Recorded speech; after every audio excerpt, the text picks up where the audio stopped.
प्रिय बच्चों, आज हम ग्रामर का एक महत्वपूर्ण टॉपिक पढ़ने जा रहे हैं जिसका नाम है active and passive voice.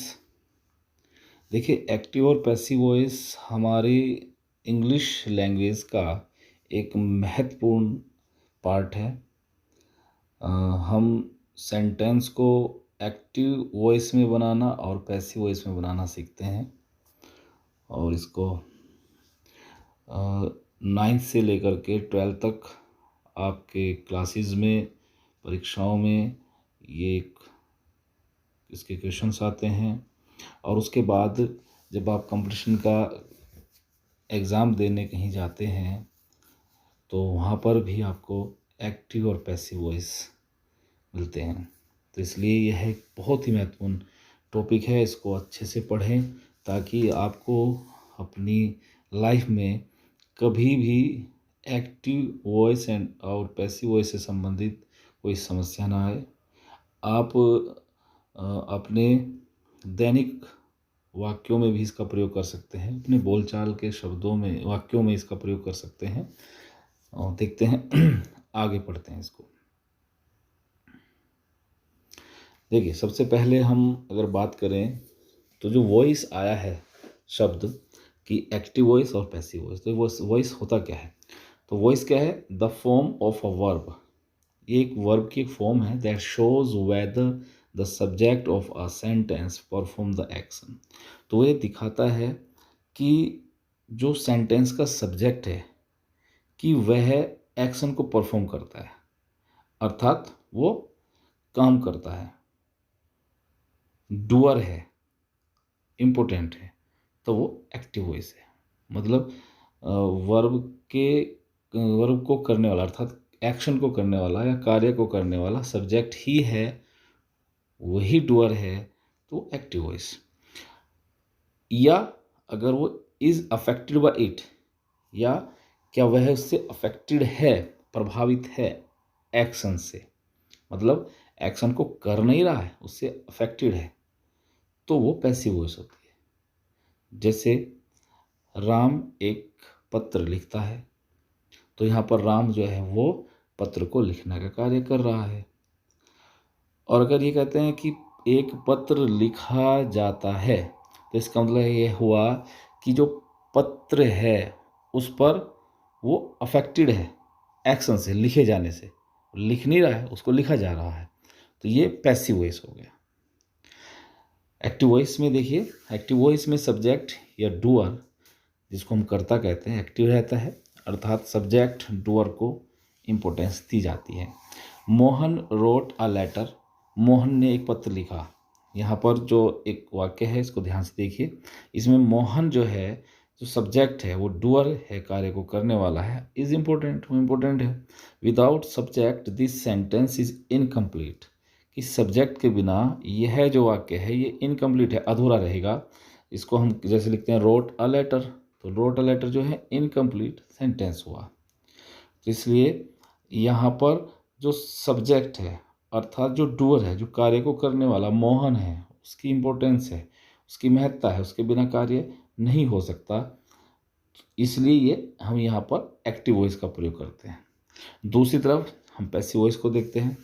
Passive voice में क्या होता है कि डूअर जो होता है, कर्ता, कार्य को करने वाला, वो इनएक्टिव रहता है, अर्थात डूअर को इम्पोर्टेंस नहीं दी जाती।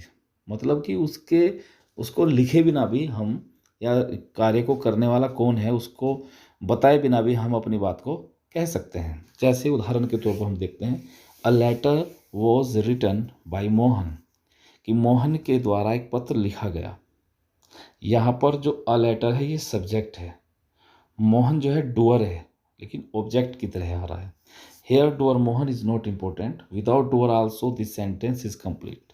मतलब डूअर के बिना भी, अर्थात मोहन के बिना भी हम ये जो सेंटेंस होता है इसको लिख सकते हैं और ये सेंटेंस पूर्ण रहेगा, ये अधूरा सेंटेंस नहीं रहेगा। देखिए इसको, अ लेटर वॉज रिटन, एक पत्र लिखा गया, ये सेंटेंस कंप्लीट है। किसने लिखा ये बताने की आवश्यकता यहाँ पर नहीं समझी जाती, जब तब हम पैसिव वॉइस का प्रयोग करते हैं और लिखने वाले का या कार्य को करने वाले के बारे में जानकारी नहीं देते। यहाँ पता चलता है कि सब्जेक्ट के रूप में दिए गए व्यक्ति या वस्तु के साथ कुछ हुआ है। जैसे दिए गए वाक्य में पत्र लिखा गया, यहाँ पर पत्र लिखा गया। जैसे हम कहते हैं कि यह कुर्सी बनाई गई या यह कुर्सी सन 2010 में बनाई गई। अब यहाँ पर किसने बनाई है ये महत्वपूर्ण नहीं है, बस महत्वपूर्ण यह है कि यह कुर्सी बनाई गई सन 2010 में। तो जब जिन वाक्यों से हमें कार्य को करने वाला उसको नहीं बताना है, या तो वो अंडरस्टूड है या उसका कोई महत्व नहीं है। जैसे कुर्सी 2010 में बनाई गई, इसमें कार्य को करने वाला एक बढ़ई है, उसको बताने की ज़रूरत नहीं, वो बढ़ई का नाम कौन है, अंडरस्टूड है कि बनाई तो बढ़ई नहीं होगी, ठीक है। या कोई अगर लोहे की बनी है तो वेल्डिंग वाले ने बनाई होगी, तो उससे वो महत्वपूर्ण नहीं है। महत्वपूर्ण है कि कुर्सी 2010 में बनी, ठीक है जी। तो यहाँ पर जहाँ पर ये कार्य को करने वाले की महत्ता नहीं होती, उसको इम्पोर्टेंस नहीं दी जाती, उसकी जानकारी देना महत्वपूर्ण नहीं समझा जाता, वहाँ पर हम पैसिव वॉइस का प्रयोग करते हैं। और जहाँ पर कार्य करने वाले का बताना जरूरी होता है कि काम किसने किया है, वहाँ पर हम एक्टिव वॉइस का यूज़ करते हैं। उस काम करने वाले को हम सब्जेक्ट के तौर पर लिखते हैं और सेंटेंस को बता देते हैं। अब आगे देखते हैं to change from active voice to passive voice, कि एक्टिव वॉइस से पैसिव वॉइस में चेंज करना। अब देखिए यहाँ पर लिखा है एक्टिव वॉइस जो है वो कैसे होता है, उसका क्या स्ट्रक्चर होता है। इस एक्टिव वॉइस में सबसे पहले सब्जेक्ट होता है, और ये सब्जेक्ट ही डूअर भी होता है, कार्य करने वाला भी होता है। उसके बाद वर्ब आती है, वर्ब के बाद ऑब्जेक्ट। पैसिव वॉइस में सबसे पहले सब्जेक्ट प्लस वर्ब, उसके बाद बाई, और बाई के बाद ऑब्जेक्ट। और यहाँ पर ये जो ऑब्जेक्ट होता है ये डूअर होता है। इस डूअर के बिना भी हम कार्य चला सकते हैं। मतलब देखिए बोर्ड परीक्षाओं में या परीक्षाओं में जब हमें मिलेगा ये, तब तो हमें एक्टिव से पैसिव वॉइस बनाने के लिए दिया जाएगा, तब हमें ये बाय प्लस ऑब्जेक्ट लिखना अनिवार्य है। लेकिन जनरल लाइफ में जब हम यूज़ करेंगे, चाहे वो स्पोकन में चाहे वो लिखित में, तो वहाँ पर हमें बाय प्लस ऑब्जेक्ट लिखने की ज़रूरत नहीं है, वहाँ पर हम इसके बिना ही इसका प्रयोग करते हैं। अब देखिए ये एक एग्जाम्पल देकर के आपको समझाया जा रहा है कि ही एट द फूड, उसने खाना खाया। पास्ट इंडेफिनिट टेंस है, ईट की सेकंड फॉर्म एट आई है, और ये एक्टिव वॉइस में है। ही सब्जेक्ट है, फूड ऑब्जेक्ट है, एट जो है आपकी वर्ब है। यहाँ पर जब हम इसको पैसिव वॉइस में चेंज करते हैं, तो जो हमारा एक्टिव वॉइस में ऑब्जेक्ट है, जैसे यहाँ पर द फूड है, इसको हम सब्जेक्ट बना देंगे पैसिव वॉइस में। The food was eaten. अब यहाँ पर ये नियम जो होते हैं, जो आगे आपको समझाए भी जाएंगे, कि कौन से टेंस में कौन सी हेल्पिंग वर्ब, कौन सी मेन वर्ब, और वर्ब की कौन सी फॉर्म आती है, वो सब आ जाएगा। जैसे पास्ट इंडेफिनिट में वाज या वर प्लस वर्ब की थर्ड फॉर्म आती है। द फूड सिंगुलर हुआ इसलिए वाज आया, उसके साथ वो ईट की थर्ड फॉर्म ईटन आ गई। फिर बाई लगा करके जो एक्टिव वॉइस में हमारा सब्जेक्ट होता है, जैसे यहाँ पर ही है, उसको हम पैसिव वॉइस में ऑब्जेक्ट बना देते हैं। और ही की ऑब्जेक्टिव फॉर्म हिम होती है, इसलिए हम उसको हिम लिखेंगे। ये भी आगे आपको कि सब्जेक्टिव और ऑब्जेक्टिव फॉर्म आगे आपको लिखाई जाएगी, आगे आएगी। तो ये बात समझ में आई। यहाँ पर एक्टिव वॉइस के सब्जेक्ट को हम पैसिव वॉइस में ऑब्जेक्ट बना देते हैं, एक्टिव वॉइस के ऑब्जेक्ट को हम पैसिव वॉइस में सब्जेक्ट बना देते हैं और उसको लिख देते हैं। इसके बाद कुछ और एग्जांपल्स आपके लिए, जैसे एक्टिव वॉइस में शी टीचेस मी, वह मुझे पढ़ाती है। हम इसको जब पैसिव वॉइस में चेंज करेंगे, आई एम टॉट, यहाँ पर मी को आई चेंज किया, आई एम टॉट बाय हर, मैं उसके द्वारा पढ़ाया जाता हूँ। मोहित विल डू इट, मोहित इसे करेगा। अब यहाँ पर हम इट को सब्जेक्ट बना देंगे, it will be done by Mohit, यह मोहित के द्वारा किया जाएगा। You were buying a car, तुम एक कार खरीद रहे थे। इसको passive voice, a car was being bought by you, तुम्हारे द्वारा एक कार खरीदी जा रही थी। यहाँ पर आप देखते हैं कि यहाँ पर कार खरीदी जा रही थी, ठीक है जी। नेक्स्ट सेंटेंस आपका है she is telling a story, वह कहानी सुना रही है। इसका पैसिव वॉइस, एक कहानी उसके द्वारा सुनाई जा रही है। A story is being told by her. देखिए यहाँ पर वॉइस बदल रही है, एक्टिव से पैसिव वॉइस बदल रही है, लेकिन अर्थ नहीं बदल रहा है। सेंटेंस का अर्थ वही है, अर्थात जो बात वो कहना चाह रहे हैं कि वह कहानी सुना रही है, तो एक कहानी उनके उसके द्वारा सुनाई जा रही है। बात वही है, सुनाने वाला वही है, सुनाने वाली वही है, लेकिन उसको दूसरे प्रकार से एक दूसरे रूप में बताया गया है। They play hockey, way hockey खेलते हैं। Hockey is played by them, उनके द्वारा हॉकी खेली जाती है। आगे देखिए, अब ये जितने भी हमारे टेंसेस हैं, 12 tenses, present indefinite, present continuous, present perfect continuous, past indefinite, past continuous, past perfect continuous, future indefinite, future continuous, future perfect continuous. तो इन सब में एक ही सेंटेंस को बेस बना करके उसी पर सारे कौन सी फॉर्मूला जो यूज़ किया गया है कि कौन सी वर्ब की फॉर्म आएगी, कौन सी हेल्पिंग वर्ब आएगी, वो आपको दिया गया है। तो इसी के आधार पर आप इनको अच्छे से समझ सकते हैं। देखिए प्रेजेंट इंडेफिनिट टेंस में ही रीड्स अ बुक, वह एक किताब पढ़ता है। तो इसकी passive voice a book is red by him, उसके द्वारा एक किताब पढ़ी जाती है। तो प्रेजेंट इंडेफिनिट में क्या हुआ कि सब्जेक्ट के साथ इज एम आर, ये हेल्पिंग वर्ब आती है, प्लस वर्ब की थर्ड फॉर्म आती है पैसिव वॉइस में। इसके बाद प्रेजेंट कॉन्टिन्यूअस का है he is reading a book, वह किताब पढ़ रहा है। A book is being red by him, उसके द्वारा किताब पढ़ी जा रही है। बच्चों इसमें जो भी एग्जाम फॉर्मूला है आपका, वो आगे आपको उसमें दे दिया जाएगा। क्या फॉर्मूला लगता है कि कौन कौन सी हेल्पिंग वर्ब्स, कौन से टेंस में कौन कौन सी हेल्पिंग वर्ब आएगी और कौन कौन सी मेन वर्ब्स आएगी और मेन वर्ब की कौन सी फॉर्म आएगी। अभी तो केवल एक एग्जाम्पल के तौर पर एक एक सेंटेंस आपको सभी में बना करके दिखाया जा रहा है। प्रेजेंट परफेक्ट में he has read a book, वह एक किताब पढ़ चुका है। इसको बनाएंगे a book has been read by him, उसके द्वारा एक किताब पढ़ी जा चुकी है।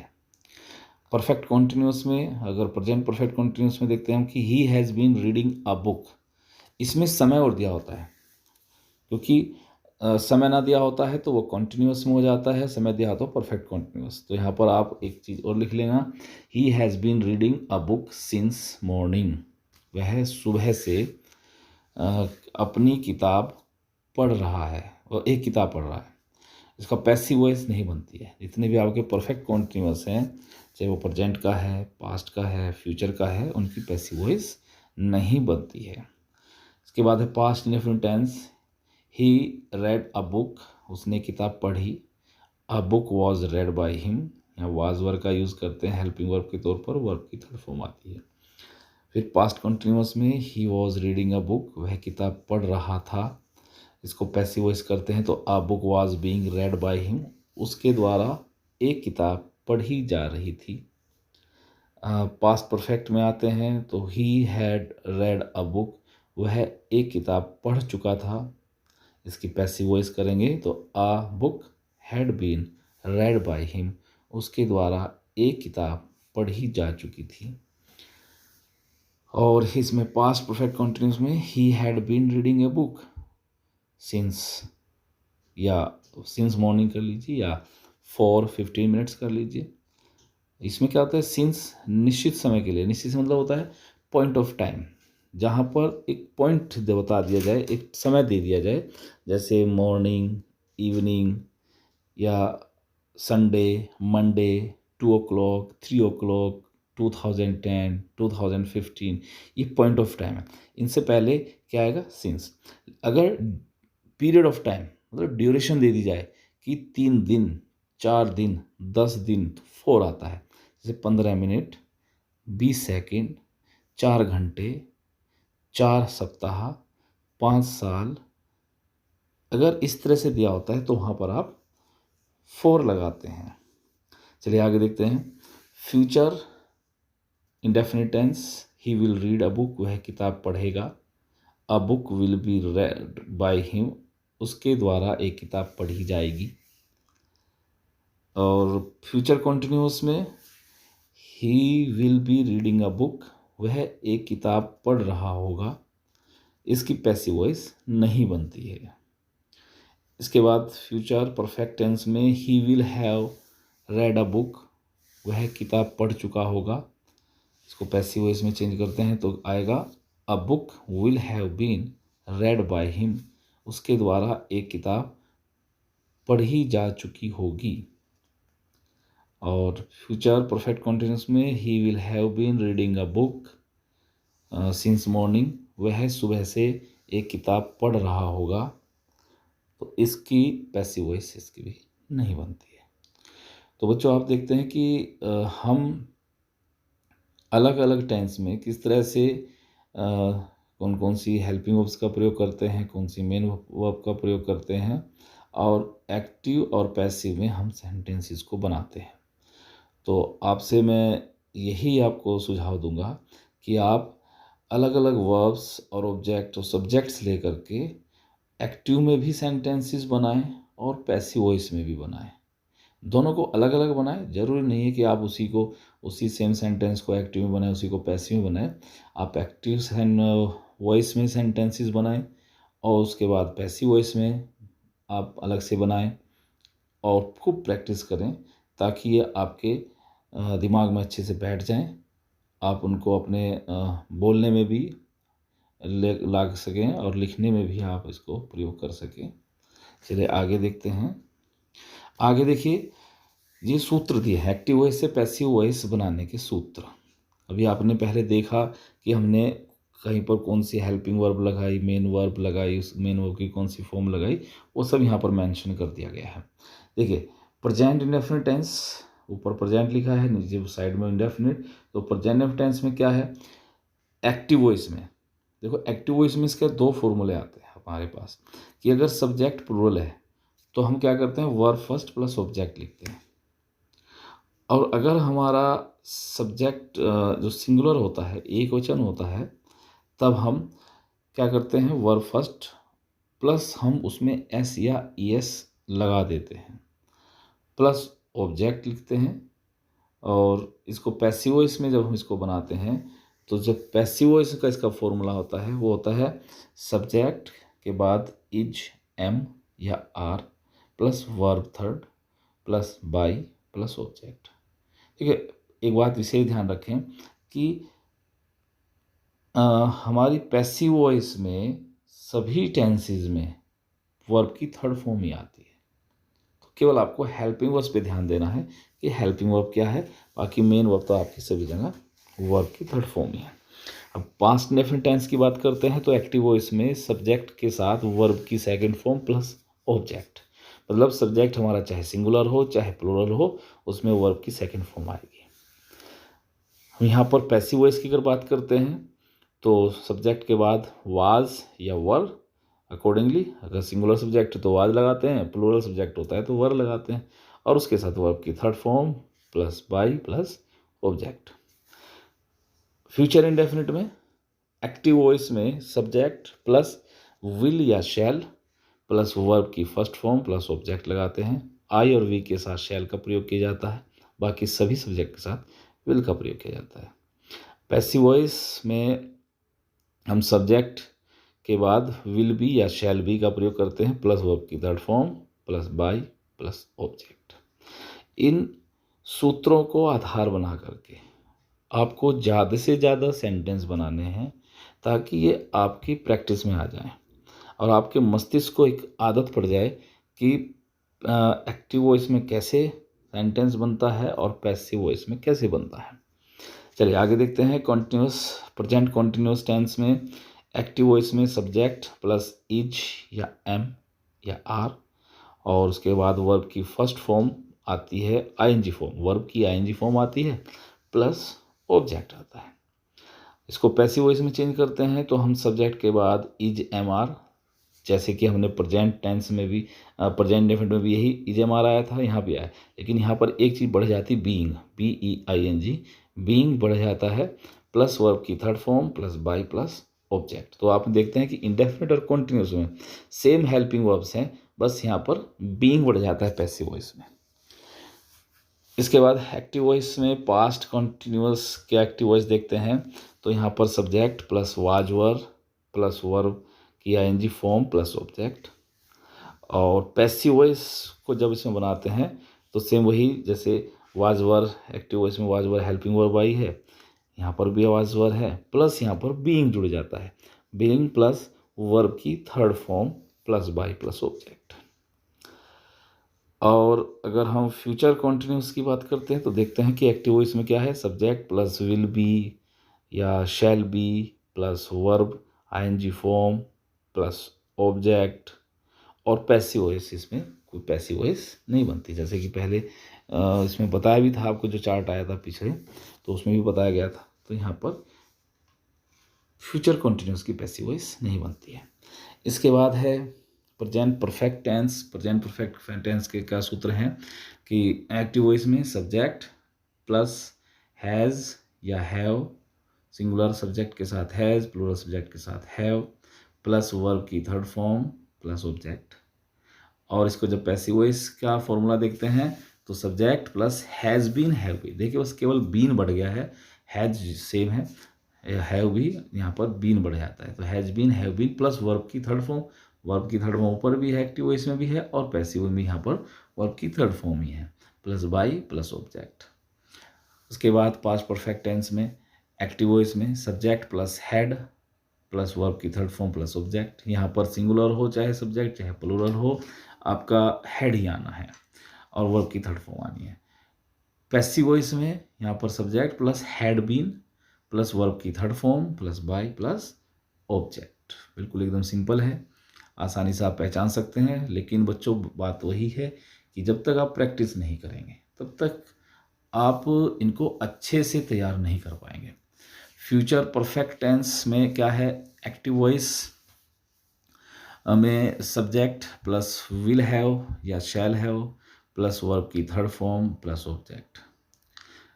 पैसिव वॉइस में सब्जेक्ट प्लस विल या shall plus have been plus verb की third form plus by plus object.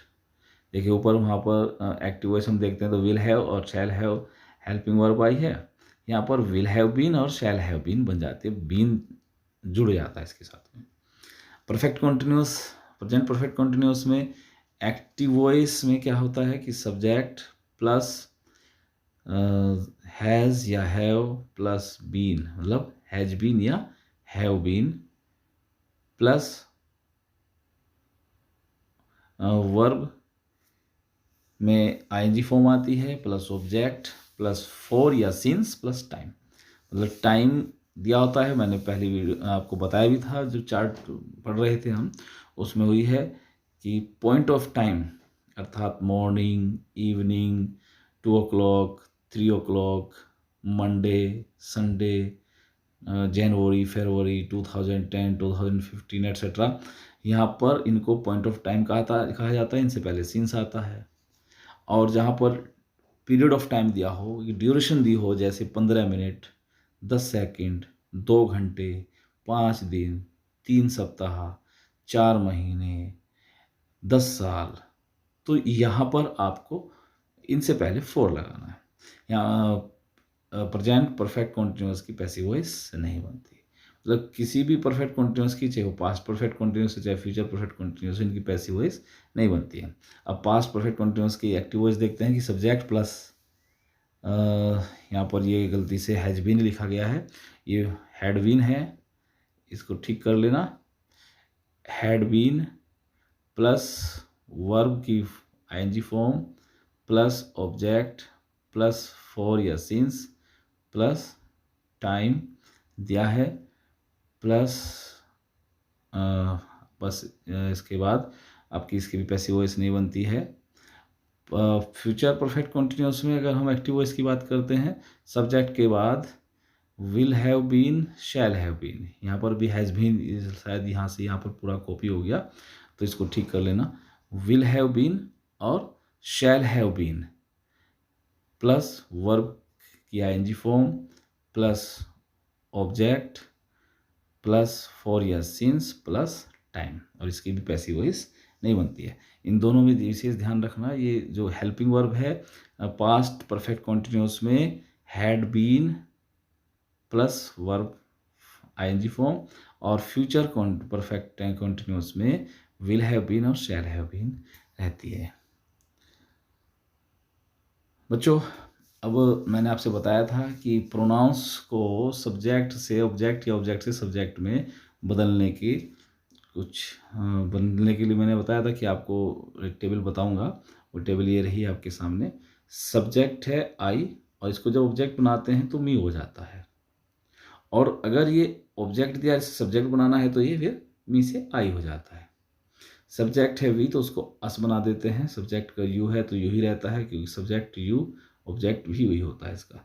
Subject ही होता है तो उसको बाई के बाद हिम बना देते हैं। सब्जेक्ट अगर शी होता है तो उसको बाई के बाद हर ऑब्जेक्ट बना देते हैं, और सब्जेक्ट अगर दे होता है उसको हम देम बना देते हैं। तो इसका ध्यान रखें, जब आप आगे प्रैक्टिस करें तो इन बातों का विशेष ध्यान रखें कि आपको कैसे इन्हें चेंज करना होता है। देखिए, अब स्ट्रक्चर की बात करते हैं। तो सेंटेंस आपके जो जब आप टेंस बनाते हैं उनको प्रयोग करते हैं तो मुख्यतः 3 प्रकार के सेंटेंस का आप सामना करते हैं। किसी भी जो 12 टेंसेज आपने अभी पढ़े हैं उसमें affirmative sentence, negative sentence, interrogative sentence. तो एफर्मेटिव सेंटेंस में क्या होता है, जो उसका स्ट्रक्चर होता है वो होता है subject plus verb plus object. Verb आपकी 2 तरह की आ सकती है, हेल्पिंग वर्ब और मेन वर्ब। अगर हेल्पिंग वर्ब आती है तो वो पहले लिखी जाती है, और मेन वर्ब होती है उसमें साथ में तो मेन वर्ब उसके बाद आती है। नेगेटिव सेंटेंस में हम सब्जेक्ट के बाद हेल्पिंग वर्ब और हेल्पिंग वर्ब के बाद नोट का प्रयोग करते हैं। जहाँ कहीं पर नेवर का यूज़ होता है तो नेवर का यूज़ करते हैं, प्लस मेन वर्ब और फिर ऑब्जेक्ट लगा देते हैं। इंटरोगेटिव सेंटेंस में 2 तरह के इंटरोगेटिव सेंटेंस होते हैं, यस नो आंसर टाइप, अर्थात वे क्वेश्चंस जिनका आंसर हम यस या नो में अर्थात हाँ या ना में दे सकते हैं। जैसे अगर कोई आपसे पूछता है कि भाई क्या आज आपने खाना खाया, तो आप या तो कह सकते हैं हाँ या कह सकते हैं नहीं। तो इसका मतलब है कि आप का जवाब हाँ या ना में दे सकते हैं, इसलिए इनको हाँ या ना से इनको यस नो आंसर टाइप कहते हैं। और जैसे हिंदी में जब हम इनकी बात करते हैं तो ये क्या से शुरू होते हैं, क्या आपने खाना खाया, क्या आपने अपना पाठ याद किया, क्या आप आज विद्यालय गए, क्या वह खाना खा रहा था, क्या बच्चे मैदान में खेल रहे थे। तो लेकिन अगर हम अंग्रेजी में बात करते हैं, इंग्लिश में देखते हैं तो ये हेल्पिंग वर्ब से शुरू होते हैं। तो सबसे पहले हेल्पिंग वर्ब, फिर सब्जेक्ट, फिर मेन वर्ब, फिर ऑब्जेक्ट, और बाद में इसमें क्वेश्चन मार्क लगता है। दूसरा टाइप है आपका WH टाइप, इसको डबल इंटरोगेटिव के नाम से भी जाना जाता है।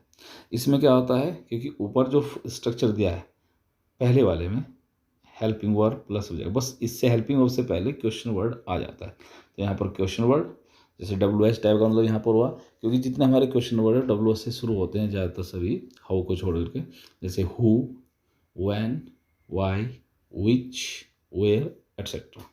तो इसलिए इनको क्वेश्चन WH टाइप भी कहा जाता है। तो जो क्वेश्चन वर्ड है वाट, वाई, वेयर, इनको हम हेल्पिंग वर्ब से शुरू में लिखते हैं, फिर हेल्पिंग वर्ब आती है, फिर सब्जेक्ट, फिर मेन वर्ब, फिर ऑब्जेक्ट। तो ये स्ट्रक्चर आपको ध्यान रखना है, ये अपने दिमाग में बिल्कुल इसको फिक्स कर लेना है, एकदम सेट कर लेना है। देखिए, according to tense helping verb और मेन वर्ब बदलती रहेंगी। कहीं पर हेल्पिंग वर्ब डू या डज आएगी, मेन वर्ब फर्स्ट फॉर्म हो जाएगी। कहीं पर आपको helping verb is, am, are, was, were आएंगी तो वर्ब फर्स्ट में आईएनजी लग जाएगा। कहीं पर हैज बीन, हैव बीन आएंगे तो वर्ब में आईएनजी लग जाएगा। हैज़, हैव, हैड आएगा तो, या विल हैव, शैल आएगा तो वो आपकी कौन सी फॉर्म आएगी, थर्ड फॉर्म।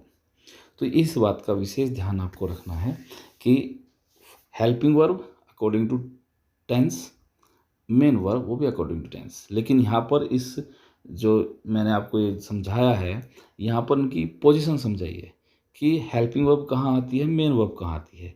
इंटरोगेटिव सेंटेंस में, नेगेटिव सेंटेंस में और एफर्मेटिव सेंटेंस में उनकी क्या पोजीशन होती है सेंटेंस के अंदर, वो समझाइए। बाकी टेंस के अकॉर्डिंग आप हेल्पिंग वर्ब और मेन वर्ब बदलते रहेंगे। इसके बाद एग्जाम्पल्स हैं। असर्टिव सेंटेंस में हम एग्जाम्पल समझ रहे हैं। इसमें सबसे पहला है present indefinite tense. Present indefinite tense में पहला एग्जाम्पल आपके सामने आता है कि my father reads the newspaper daily. मेरे पिताजी प्रतिदिन अखबार पढ़ते हैं। ये एक्टिव वॉइस में है। इसको जब पैसिव वॉइस में चेंज करेंगे तो जो हमारा यहाँ पर ऑब्जेक्ट है उसको हम यहाँ पर सब्जेक्ट बना देंगे, द न्यूज़पेपर। तो the newspaper is red bye my father. My father यहाँ पर सब्जेक्ट है, ऊपर एक्टिव वॉइस में उनको हम यहाँ पर पैसिव वॉइस में ऑब्जेक्ट बना देंगे, बाय माई फादर डेली। ये पैसिव वॉइस। इसके बाद सेकंड एग्जांपल आपका, she sings a sweet song. ये एक्टिव वॉइस में है।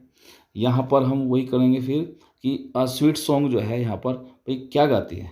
हाँ, एक चीज़ और ध्यान में रखना कि किसी भी सेंटेंस में आप क्या लगा करके, क्या, किसे और किसको, ये लगा करके आपको ऑब्जेक्ट मिलता है। तो यहाँ पर शी सिंग्स, वह गाती है, क्या गाती है, अ स्वीट सॉन्ग। तो अ स्वीट सॉन्ग ये पूरा का पूरा आपका ऑब्जेक्ट हुआ, तो इसी को सब्जेक्ट बनाएंगे, केवल सॉन्ग को नहीं। अ स्वीट सॉन्ग क्या गाती है, एक मधुर गीत, उसको पूरे को हम अ स्वीट सॉन्ग के तौर पर सब्जेक्ट बनाएंगे। A sweet song is sung by हर, उसके द्वारा एक मधुर गीत गाया जाता है। ये पैसिव वॉइस हो गई। नेक्स्ट एग्जांपल है आई टीच देम, मैं उन्हें पढ़ाता हूँ। एक्टिव वॉइस में है ये। इसको पैसिव वॉइस में कैसे चेंज करेंगे कि देम को दे बना देंगे। दे आर टॉट, वे पढ़ाए जाते हैं, बाय मी, मेरे द्वारा, वे मेरे द्वारा पढ़ाए जाते हैं या उन्हें मेरे द्वारा पढ़ाया जाता है। ये पैसिव वॉइस हो गई। ऐसे ही फोर्थ एग्जांपल आपका, शी डजंट हेल्प मी, वह मेरी मदद नहीं करती है। Active voice. इसको पैसिव वॉइस में I am not helped bye हर, मैं उसके द्वारा मेरी मदद नहीं की जाती है। सिंपल। अब पास्ट इंडेफिनिट टेंस में देखिए कि वी वन द मैच, हमने मैच जीता। Active voice. इसकी पैसिव वॉइस बनाते हैं तो द मैच को हम सब्जेक्ट बना देंगे, the match was one by us, कि हमारे द्वारा मैच जीता गया। ये पैसिव वॉइस हो गई। Your friends did not see the Taj Mahal, तुम्हारे मित्रों ने ताजमहल नहीं देखा। तो ये एक्टिव वॉइस। और इसको पैसिव वॉइस बनाते हैं, the Taj Mahal was not seen by your friends, तुम्हारे मित्रों द्वारा ताजमहल नहीं देखा गया। ही रोट एन एसे, उसने एक एसे लिखा, एक निबंध लिखा। एक्टिव वॉइस में है। इसको पैसिव वॉइस में चेंज करते हैं, an essay was written by him, एक एसे, एक निबंध उसके द्वारा लिखा गया, अर्थात उसके द्वारा एक निबंध लिखा गया। तो आज के लिए इतना ही काफ़ी है। आज आप इसको अच्छे से प्रैक्टिस कीजिए, देखिए कि कैसे बनाए गए हैं प्रेजेंट इंडेफिनिट टेंस और पास्ट इंडेफिनिट टेंस की प्रैक्टिस कीजिए, खूब अच्छे से प्रैक्टिस कीजिए। बार बार आप एक्टिव वॉइस में भी खुद बनाएं, उसी को फिर पैसिव वॉइस में बनाएं और डायरेक्ट पैसिव वॉइस में भी आप सेंटेंसेस को बनाएं। उनके जो फॉर्मूलाज हैं उनको ध्यान से देखें, उन पर फोकस करें। जितनी ज़्यादा प्रैक्टिस आप करेंगे उतना ही ज़्यादा आप सीखेंगे। और इस जो चैनल है मैंने अभी शुरू किया है और हो सकता है वीडियो बनाने में कहीं कोई मिस्टेक हो जाए, क्योंकि पहली बार इसको मैं करने का प्रयास कर रहा हूँ, अनुभवहीन हुई इस मामले में। तो इसलिए थोड़ा सा अगर कहीं पर कोई गलती हो गई हो, कोई सेंटेंस या कोई बोलने में कोई एरर रही हो, तो उस पर इसको इग्नोर करना और इस वीडियो को लाइक करना और इस चैनल को भी सब्सक्राइब करना और जो बेल आइकन है उस पर को क्लिक करना, ताकि आपके पास जब भी कोई वीडियो अपलोड करूं, कोशिश ये करूंगा कि ज़्यादा से ज़्यादा वीडियो आपको एग्ज़ाम से पहले भेज दी जाए, ताकि आप एग्ज़ाम के दौरान उनको पढ़ करके, देख करके, समझ करके आप परीक्षा में अच्छे मार्क्स लेकर के आएँ और अपने जीवन में सफल हों। आपको best of luck. Thank you. Bye.